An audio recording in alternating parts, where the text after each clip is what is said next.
যাদের 30,000 টাকা বাজেট রয়েছে তাদের জন্য দুটি স্মার্টফোন নিয়ে আজকের ভিডিওতে আমরা কথা বলতে যাচ্ছি। 30,000 বা 30,000 টাকার একটু উপরে বা 30,000 টাকার একটু নিচে এরকম জায়গায় যে দুটি ফোনকে চয়েস করা হয়েছে শুধুমাত্র তাদের চেহারা দেখে চয়েস করা হয়নি, প্রত্যেকটি জায়গায় গুরুত্ব দেওয়া হয়েছে। যেমন ধরুন তাদের processor, performance, display, camera, battery, price সবকিছু দেখেই এখানে চয়েস করা হয়েছে। তাহলে চলুন ভিডিওটি শুরু করা যাক। যারা আমার চ্যানেলে নতুন আছেন চ্যানেলটিকে সাবস্ক্রাইব করতে ভুলবেন না।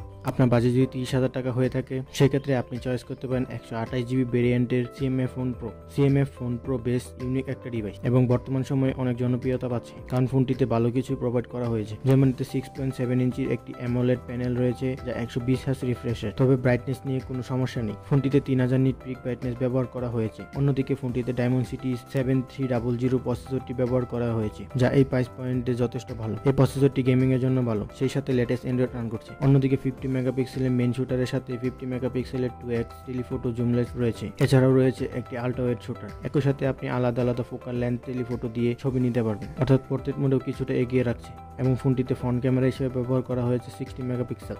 এতে রয়েছে 5000 mAh এর ব্যাটারি। অন্যদিকে 33 ওয়াটের চার্জিং সিস্টেম। 33 ওয়াটের চার্জারটি আমার কাছে ছোট মনে হয়, তবে এই ফোনটি ব্যালেন্স একটি ফোন, গোছানো একটা ফোন। ক্যামেরা ও পারফরমেন্স বোধ জায়গায় ঠিকঠাক আছে 30,000 টাকা বাজেটের মধ্যে। আপনার হাতে যদি বাজেট আরো কিছুটা বেশি থাকে, লাইক 31,000 টাকার, তাহলে আপনি Realme 12 Pro Plus ফোনটি দেখতে পারেন। তবে এই ফোনটি একটু পুরাতন, তবে বর্তমান সময়ে এই ফোনটি কম প্রাইসে পাওয়া যাচ্ছে। এই ফোনটি এক সময় অনেক দাম ছিল, প্রায় 40,000 টাকার মতো, কিন্তু বর্তমান সময়ে ফোনটি কম দামে পাওয়া যাচ্ছে। যারা কিনা আগেই ফোনটি কিনতে পারেননি, এখন তারা এই ফোনটি নিতে পারেন। ফোনটিতে ভালো কিছুই প্রোভাইড করছে, কিন্তু ফোনটি একটু পুরাতন। আর এই ফোনটিতে 6.7 ইঞ্চির AMOLED প্যানেল ব্যবহার করা হয়েছে, যা 120 হার্জ রিফ্রেশের এবং থাকছে 950 নিট পিক ব্রাইটনেস। CMF ফোনের সাথে কম্পেয়ার করতে গেলে আমি এই ফোনটিকে এগিয়ে রাখবো ডিসপ্লে দিক দিয়ে। ফোনটির পারফরমেন্সে থাকছে Qualcomm Snapdragon 7S Gen 2। এই প্রাইস পয়েন্টে আরো ভালো প্রসেসর পাওয়া যায়, তবে এই ফোনটি ব্যালেন্স একটি ফোন। তবে ভাই আপনি স্টোরেজও খুব ভালো পাচ্ছেন, 512GB, যদিও আপনাকে অনেক দিক দিয়ে এগিয়ে রাখবে, এবং 12GB র্যাম রয়েছে। ফোনটিতে রয়েছে 50 মেগাপিক্সেলের ক্যামেরা এবং রয়েছে 64 মেগাপিক্সেলের 3x টেলিফোটো জুম লেন্স, এবং থাকছে 8 মেগাপিক্সেলের আল্ট্রা ওয়াইড ক্যামেরা, রয়েছে 32 মেগাপিক্সেলের সেলফি ক্যামেরা। সেই সাথে থাকছে ফোনটিতে 5000 mAh এর বিগ ব্যাটারি, এবং এই বিগ ব্যাটারিকে চার্জ করার জন্য থাকছে 67 ওয়াটের একটি ফাস্ট চার্জার। তাহলে আপনি চাইলে এই ফোনটি নিতে পারেন।